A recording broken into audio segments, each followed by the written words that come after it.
Today's guest speaker really personifies what, at the heart of it, we know that CIRM is all about, because the personal is medical.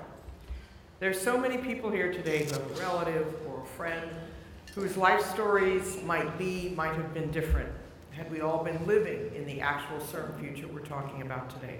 My father would have been one of them. He died of ALS.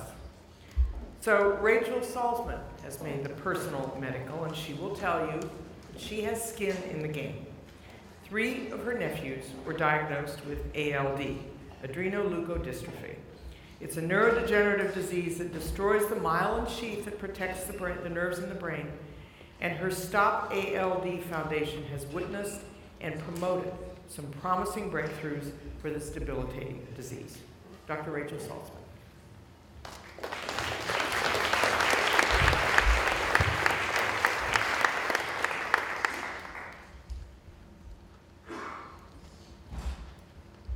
Could have let her shout, but we thought a microphone was a better idea.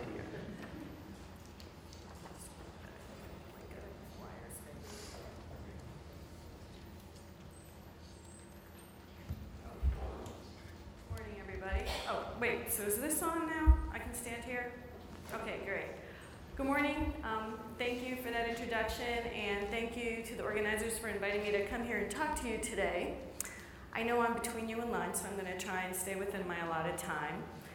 I'm going to be talking to you about the adrenoleukodystrophy experience, bringing together patients, principal investigators, industry, and regulatory. So I'm going to start today with this image that was taken in 1999. These are 3 brothers. They're my nephews. These are my sister Eve's boys. The middle boy over there is Oliver. He was the very first grandchild to my parents and the first kid of our generation, so we're all real excited when he was born. My sister thought she wanted more attention, so she had Elliot, and then she had Alec. And I know that you see a picture of 3 happy, healthy, very handsome young boys, but I also know that they say a picture is worth 1,000 words, and I think what I'm going to say is some of those words can be lies, because everything didn't look quite as good as it really was in that picture. About a year or 2 before this picture was taken, Oliver, the oldest boy in the middle there, he had been up until that point sort of the perfect child. Very, very bright, very well behaved, just very engaging, very wonderful person to be around. And he started to exhibit some issues with his attention. Hard for him to sit, hard for him to follow instructions. He always was very particular about coloring inside the lines, and he began to color outside the lines. And his handwriting, because already he had learned to write his name at a very young age, his handwriting began to deteriorate.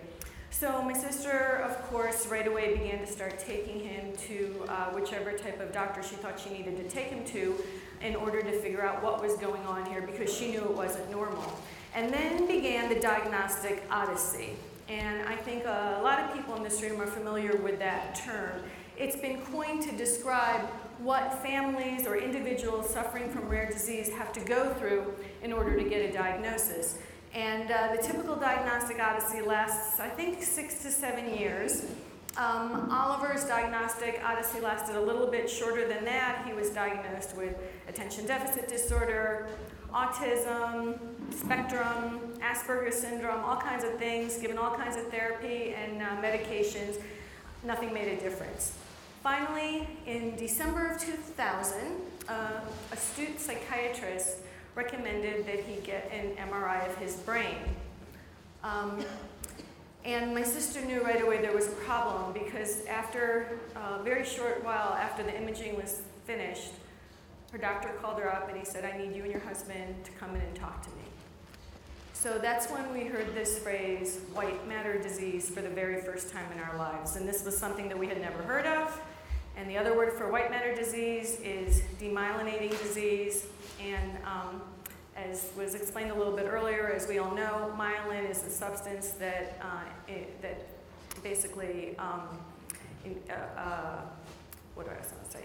Insulates the nerve ending. So if your myelin is destroyed, then your nerves can't communicate, and you begin to kind of exhibit some of these symptoms that I've shared with you that Oliver was exhibiting. Okay, so we knew it was a white matter disease, we knew he had a demyelinating disease, and then the next question was, which one was it? And it didn't take them long to actually come back with a definitive diagnosis, and the disease that Oliver had was X-linked adrenoleukodystrophy, also called XALD. So this disease, just a little bit about it, it's a monogenic disorder. The gene that's affected is the ALD gene, which is also called ABCD1. It's X-linked. The incidence is 1 in 17,000 births. That may not sound like a lot, but actually it is a lot, because in this country we have about 4 million babies born every year. And if you do the math, that means just a little less than 250 of them every single year are born with a mutated gene. For the boys that are born with this also there's at this point about 1,500 different mutations cataloged. So for boys who are born with this mutated gene, somewhere between the ages of 4 and 10, for about 40% of these kids, they start to exhibit this inflammatory process that does lead to the demyelination, and you begin to see these symptoms that I started to share with you. Also, from the time that young boys diagnosed with this disease, within 2 to 4 years later, they have generally progressed to a vegetative state or death.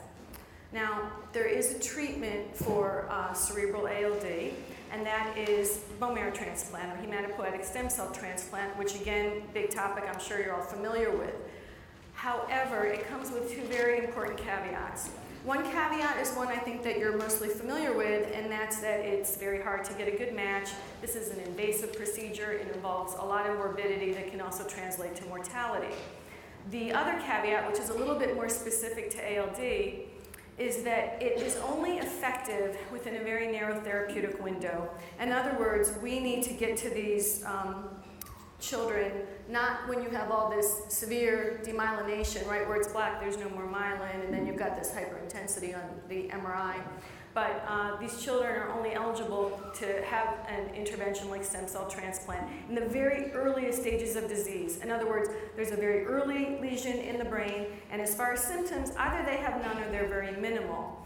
Because once they go into transplant, right, think about it, you're getting a peripheral infusion of your graft. Those cells from the macrophage lineage have to find their way to the brain. They need to differentiate into microglia. And there, once we have a critical either percentage or number of healthy microglia, we're not quite sure what that cutoff is, then the disease is stabilized. You can see how that could take quite a while, and it generally does take maybe around 12 months, maybe a little less, maybe a little longer. But during that time, again, we're talking about stem cell transplant.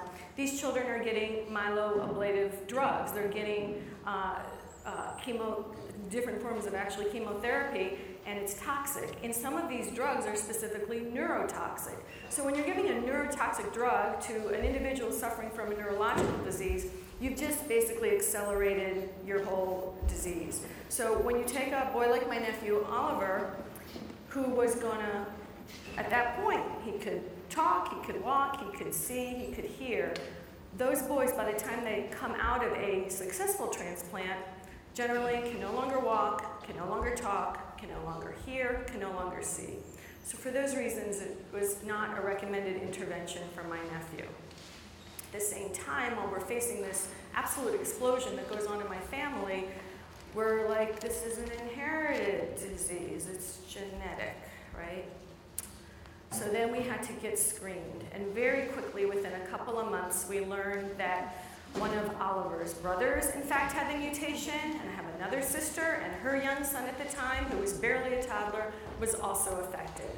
So now we're facing a lot, and we know we need to do something. And just a few short months after Oliver's diagnosis, the family got together and decided we need to take some kind of action, and we knew that it also needed to be some kind of proactive action, and that is when we started the Stop ALD Foundation. The idea of the foundation was in order to make effective treatments or even cures for ALD. Family, small organization, I think Pat Furlong kind of alluded to a little bit how that works, very limited resources. But I think what was a little bit different about us is our resources were maybe a little different because they were literally us. So I'm trained as a veterinarian, I've been in practice at the time, and that put me in a good position to understand a lot of the medicine and science that was being developed in the area. My other sister, the mom of the not quite toddler, She's a longtime executive in the pharmaceutical world. And in fact, right now she runs a gene therapy company. So these are actually pretty good resources, all things being said. So what are we going to do? She started to inquire her own company. She was working at GSK at the time. She talked to the head of R&D, Tachi Yamada. Some of you might know him. He's done important work at the Gates Foundation and a lot of things after that fact. Tachi says to her, look, you have a monogenic disorder. This is back in 2000. We're starting to see some very interesting clinical data with some of the bubble boy diseases, the severe combined immunodeficiencies.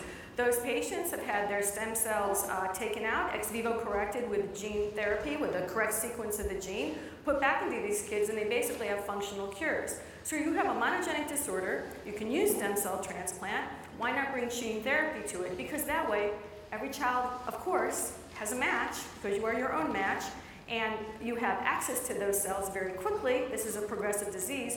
And also we know that essentially it's a form of an autologous transplant, much safer, much less morbidity, and much less mortality. So we're like, okay, this sounds like a really good plan, so we're going to do it. And here's where I think that we, again, there we go, started to do things also maybe a little bit differently than other organizations might have done in our circumstances. Usually when you have a small foundation and you have limited resources and you have an idea, you're like, okay, let's survey the landscape and we're going to pick the one investigator or the one lab or even the one company that's working on what we want to accomplish, and we're just going to give them all our resources and all of our attention. We didn't do that. I like to work backwards. By backwards means, where do I want to end up, and what is the very best way to get there? Well, where we wanted to end up was with an ex vivo gene therapy clinical trial for ALD patients. Well, what was going to be the best way to get there? The best way to get there was to think about who are the best people in every step we need in order to make that happen. So of course we need experts in ALD. So we brought in clinicians, researchers who are very familiar with our disease. At the same time, we're talking about transducing hematopoietic stem cells. Non-dividing cells don't like to be transduced. I don't think they want to like to be transduced in 2017 more than they did in 2000 or 2001, but we even had less of a clue then. So we had to find the experts who were working on transducing CD34 cells. Then, again, we're using a viral vector, very complex biologic. Again, this is still not quite been solved. So we needed to identify, in this case it was an industry partner, who had experience and the ability to GMP, good manufacturing practice, come up with a product that then could be approved and delivered in a clinical trial. And along this path, it's always very important to stay in touch with regulators. They want to know what's going on, and large organizations like National Organization of Rare Disease, so that everyone is basically in the loop, everyone knows what's going on, and when somebody has to make a decision, they're like, yeah, I know what you're talking about, okay, we have this question, we have that question, and we're ready to move on. So I like to say people were going in parallel paths, but they weren't not necessarily aligned. And I also want to point out that without realizing, a lot of the resources were from some of the people in this room. They didn't even know that I was sort of like querying them and doing my investigation work to see what they had that they could teach me. I mean, one of them is John Zaya. Dr. Zaya is very, very helpful. I think he even paid for the coffee. So very, very wonderful resources. So many of them are even within, so many of you are even within this room. But again, when you're dealing with world-class experts who, maybe most of them, had never heard of adrenoleukodystrophy, or some of them pretended they had heard of ALD. It's complicated. Not everybody's trying to accomplish the same thing they do when they wake up in the morning. Some people are kind of going in opposite directions. And here's where I kind of thought the cell itself to me is a metaphor for like complexity, yet success. I just did a little snapshot of a metabolome, part of a metabolome, some of the pathways that take place within a cell. I think a lot of you have maybe even contributed data to some of these pathways. We know they're complicated. There's a lot of feedback mechanisms. There's redundancies. There's loops. We know when people are trying to get to work and get home from work, they have to drive in circles. But we know at the end of the day, right, we know that cells are functional and effective. Stem cells are successful. We've been using them as therapies for dozens of years, even before we even understood half of what's in there, which I would say half of what's in there is still not even remotely 5%. There's more that we don't know about cells than we do, but we know they can work. You know how I know they can work? Because we are all successful stem cell experiments, all of us. So like, I know it can happen. So that's how we knew if we could just kind of get all the ingredients lined up, kind of Mother Nature, and even if it's like psychological, Mother Nature could take over. And we learned a lot of we had some lessons along the way. I don't know if you call them proverbs or axioms. There's all kinds of words in the dictionary. I didn't want to spell them out because I thought it would be more fun before we go to lunch to try and understand what I'm trying to convey. Is this top thing the pointer? Is that here we go. Okay, so what do you guys think I'm trying to say here?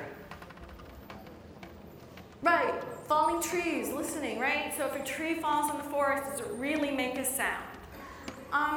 So to me, the trees falling in forests were this great resource of preclinical data. It's being developed right here, probably in some buildings a few hundred yards away from here. It's being developed in great laboratories by great scientists in this country and also in other countries. By no means is all the data in the US. We made it our job, I think kind of a little bit like Pat was saying, is to go out, visit these people. I mean, there was email, so at least we didn't have to always get on an airplane. Talk to them and kind of learn what was available to us. Because at any given time in a rare disease, I'm going to say, at least in our disease, if I take all the knowledge that exists on ALD and I say, how much of it can I look up in peer-reviewed literature, I'm going to say half of it is there. Partly because there's so few people working on it, and they just don't have time to keep publishing constantly. They're kind of busy working. And then secondly, there's that lag from when you submit a paper until it finally gets peer-reviewed and gets published. So that's why we had to get a leg up and get access to those data and understand what was going to be relevant to us. Some of it had to do with ALD. Some of it had to do with how to do gene therapy. It had nothing to do with ALD whatsoever. So, as I said, I'm a veterinarian, so there's going to be a lot of animal pictures here, because I can relate to this, right? So, what do we think I'm trying to talk about here? Exactly. You can lead a horse to water and you can't make it drink. Literally. Okay? I used to be a large animal vet, okay? Horses get dehydrated when they're sick, just like I think human patients get dehydrated when they're sick. Owners do everything they can. They're like, Doc, beautiful, clean water, you won't drink it. Don't know why. I can sit there and stare at it all day, coax, sing, dance, which clients do, believe you me, if any of you are horse owners. Instead, I go to my truck, I get to 18-gauge needle, I get 30 liters of fluid, and an hour later, this horse is no longer dehydrated. The horse is happy, the owner is pleased, I'm the hero, and we've accomplished what we needed to do. So the lesson there is we had our group of experts, and it was our job to make life as easy for them as possible. Here's the water, but you know what? If you're not going to drink it, we'll do whatever it takes to make sure that goes down. Which kind of leads me to the next point, right? My little kitty cats. So I think you're always supposed to have cute cats, right? But I have like a more ominous inset. So this is a real clue to the surgeons. What am I trying to say? More than one way to skin a cat. Quite right, quite right. Big, what's the word I just want to sort of say? We did not skin any cats. We didn't even think about skinning any cats, and we didn't literally even talk about skinning cats. But what I'm trying to say is, when you have a room of rock stars, and there's a lot of rock stars in this room right now, they don't all have the same idea of how to get to success or even what that definition of success is. So you know what? You kind of go into this saying, there's going to be tension. There's going to be dysfunction. There's going to be friction. There's going to be people who like get a little bit excited in a bad way. And the nice part about being with them as the patient advocate is we're a little Teflon, because they can't be mean to me, they can't yell at me, because like we sort of have that magic invisible shield. So what we do as patient advocates, we use that in order to make people sort of come together and navigate past that friction and past that tension, because what comes out of it is like a richness that could not happen any other way. So I just really urge people, like when things seem to be completely at loggerheads, something really good is going to come out of it. And then my final one, like to me, I can't relate to this personally, but I think I know what those are. So what am I trying to say here? Cabaret, song and cabaret. Money makes the world go round, okay? We're all in denial, but it's not just money that makes the world go round. That's for sure. Because I would even say that our biggest obstacle has not been financial. It's not always that if I had $1 billion, I could solve this at all. But if you just look at this, they're bricks of gold. They're paperweights. They're probably bad paperweights. Again, I've never held one, but I'm guessing they're heavy. Unless you take that gold, and this is actually a stethoscope around the world here, right? So unless you take that gold and you turn it into something that's gonna be useful, then it's not doing you any good. We did have some money, very limited resources, but we made it a point to invest our money very, very strategically. So an example of a strategic investment would be that we said, okay, what experiments do you need to a principal investigator to get to that next step? And it turns out if we would fund a postdoc, right, for a year or two, that postdoc would generate that critical data that could get us to the next step. And then, that postdoc, we own that postdoc, right? That person could only work on our assignment, our project. So this is like the money best spent. The value of a postdoc, I hate to say this, but they're so cheap. And you get so much from them. Like they are our true resource. So I cannot overstate how much I admire and respect postdocs and just really encourage everyone to make this investment. Then another place where we spent a lot of money, which was in kind of making these friction events and these drinking water, delivering fluids to the horse, whether he wants it or not events, comfortable. So our experts were from all walks of world, right? It wasn't like they were all at ASH and we could say, come for an extra, tuna sandwich and talk to us. No, they were from all over, all series of specialties. So we spent a lot of time bringing people together. And I can tell you, nobody got paid. Nobody got paid. In fact, like I said, people like John Zaya, they'd be like, I'll buy your coffee, I'll buy your drink. So we wanted to make it at least pleasant for them. So we would make sure if you're parking, the valet will be ready to park your car. If you're coming to this place, we're going to make sure that your hotel is the way you want it to be. I spent a lot of time with my sister. It's a family foundation. We love food. We talk about menus. But you know what? Menus are important because people can get more accomplished when they're feeling taken care of and valued. So we spent a lot of our money on travel, hotels, meetings.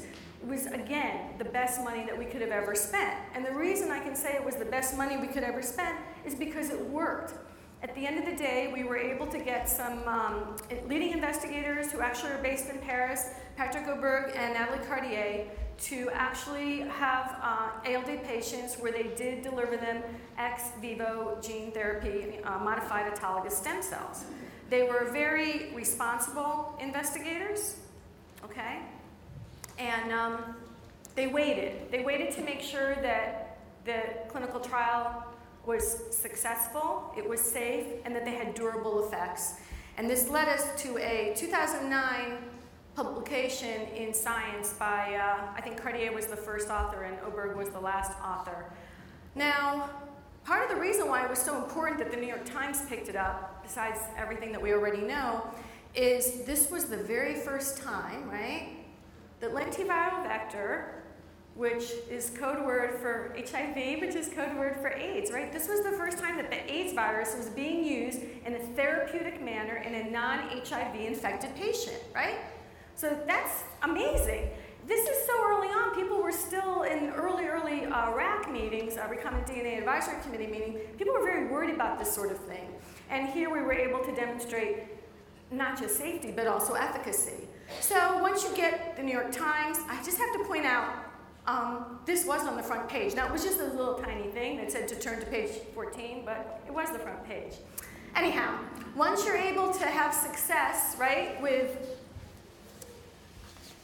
academic clinical trials, then private industry starts to pay attention. We had some very nice talks earlier explaining to us how this works, right? So a small company at that time, they weren't called Bluebird Bio, they were called Genetics.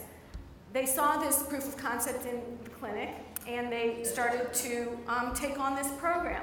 They raised some money, and then they went public in 2013. I looked them up last week. That's a B, right? So now they're worth over $3.8 billion. You might not be able to see it. ALD is actually their lead indication. It also turns out, I honestly didn't know this till I got here, but like they're one of the sponsors at this meeting. I had no idea, which is money that they've spent well, so it seems like they've learned. So now, in fairness to Bluebird, they understood they've expanded their pipeline considerably.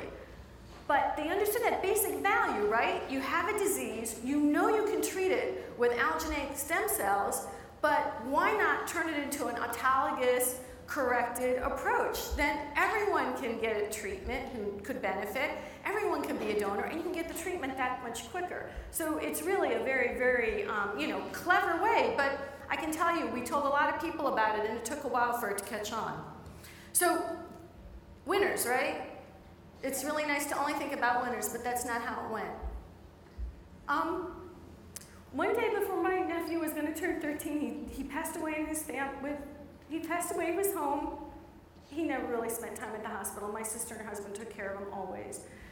He was surrounded with his parents and people who love him, and not a day goes by that he's a constant absence in all of our hearts every single day.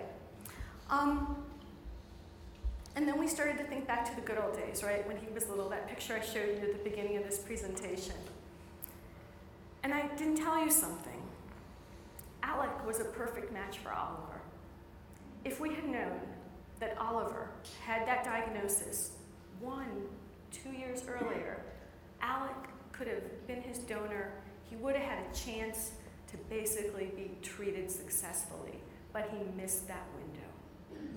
So we start to think about babies like Oliver, other children who were born in that circumstance. And with those thoughts in mind and a lot of important science that was being developed that I just simply, for time reasons, I can't get into, in 2010, along with some other advocacies, we nominated ALD to be included in the recommended uniform screening panel. For those of you who are not in the neonate or in the newborn universe, that's the recommended uniform screening panel is the RUSP. So when a baby is born anywhere in the United States, within a day or two, they do a heel stick, right there. They collect a few drops of blood. They're collected on a card. That card goes to the state lab, and then they screen that baby within days for anywhere from 20, 30, 40, 50 diseases. So it took a lot of reviews and a lot of bureaucratic stuff because this RUSP is created by the Health and Human Services. It's a federal list. In 2015, happy to tell you that the advisory committee did recommend to the Secretary of Health and Human Services that ALD, that adrenoleukodystrophy, be added to the RUSP. And in February 2016, a little over a year ago, the Secretary of Health and Human Services signed that documentation. Now ALD is included to this list of 20-something, 25 or 26 diseases. So it is now on the RUSP. So that sounds great, except that being on the RUSP, while sets a gold standard and tells people what's the right thing to do, it doesn't include legislation or money. So each state then has to, on its own, which California is very much a leading state in this regard, they've got to kind of take what the steps necessary in order to start screening these babies. Now, in New York, they've been screening babies for ALD since 2013. And that's because of one woman, her name is Elisa Seeger. Her son was born with ALD, and then he died from ALD. And she made it her point that wasn't going to happen to any other babies in her state. So essentially, single-handedly, she made sure that ALD was included in the newborn screening panel in New York. Since that time, 700,000 babies, over 45 with ALD mutations have been identified. So this woman, Elisa, has saved lives. And it's really taught me individuals can affect change. I've learned this from her, I've learned this from my sisters, from the investigators, from some members of industry and regulatory agencies. And I really believe that every single person in this room has the agency and the ability to bring about transformational change. But I think it's really important that we all understand we do not work in vacuums and silos. That's not an effective way to make progress, even in the scientific community. So I think it's just very important going forward that we remember that we need to come together, we need to communicate, and we need to cooperate, because that's going to be how we save that next baby's life. Thank you for your time.